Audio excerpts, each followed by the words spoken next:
Thanks. Federal officials are concerned about an increase in terroristic threats over the holidays. The FBI is working to identify and stop all potential attacks. Tonight, our Lisa Adams returned to Temple Anshe Hesed in Erie to find out, Lisa, how the rabbi of that congregation is reacting to these FBI warnings. What did he say?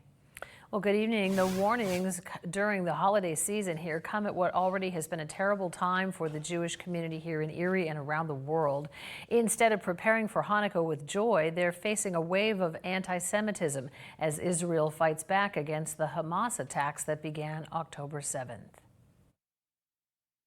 FBI Director Christopher Wray didn't mince words when he talked about an increase in threats this holiday season. I've never seen a time where all the threats, or so many of the threats, are all elevated, all at exactly the same time. At Temple Anshe Hesed, where they're about to celebrate Hanukkah, Rabbi Rob Murray told me it's a stark reminder of the times. Well, it certainly reminds us of the tragic experience that we're living under, that so much hate and so many incidences of anti-Semitism are all over the world, and especially here in our own country. The rabbi doesn't provide details on how they've enhanced security in recent years, but says Temple Anshe Hesed will continue to do so.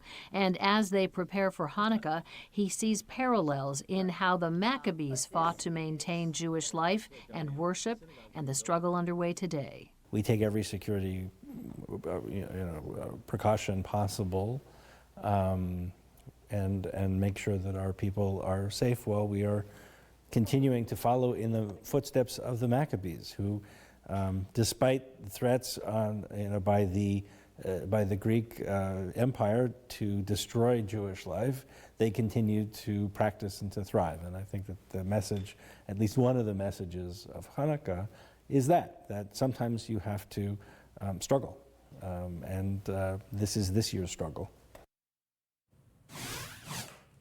Now, I asked Rabbi Murray if he had any optimism during the ceasefire last week as a number of Hamas hostages were released, and he said there was a certain amount of optimism that there might be a way out of this conflict. But in his words, in the midst of it, Hamas continued to kill and murder and lob rockets into Israel.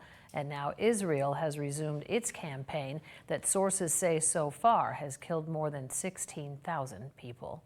Live in the studio, Lisa Adams, Erie News Now.